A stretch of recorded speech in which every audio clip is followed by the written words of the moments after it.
Karangasem akan melakukan pemilihan kepala desa atau perbekal Pilkel di 51 desa pada tahun 2022. Untuk persiapan Pilkel tersebut, Dinas Pemberdayaan dan Masyarakat Desa (DPM) di Karangasem mengumpulkan para ketua Badan Permusyawaratan Desa (BPD) yang ada di masing-masing desa. PLT Kepala Dinas PMD Ikomang Agus Sukasena didampingi Kabid Pemerintahan Desa Igede Kaneka Setiawan mengungkapkan dikumpulkannya para ketua BPD ini untuk persiapan Pilkel serentak di 51 desa. Rencananya Pilkel serentak akan dilaksanakan pada Mei 2022 mendatang. Pihaknya menginstruksikan kepada BPB supaya segera dapat membentuk panitia Pilkel.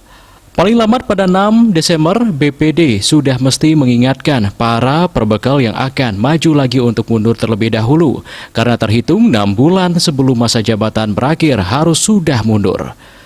Untuk jumlah panitia nantinya bakal disesuaikan dengan jumlah penduduk. Untuk jumlah penduduk 3.000 orang, panitianya sebanyak 7 orang. Sedangkan di atas 3.001 sampai 5.000 jumlah panitia, 9 orang. Untuk di atas 5.001 hingga 9.000 orang, jumlah panitia 11 orang. Dan bila di atas 9.000 orang, harus 15 orang panitia. BPD juga memiliki tugas lain, yakni melakukan pengawasan ke panitia yang dibentuk.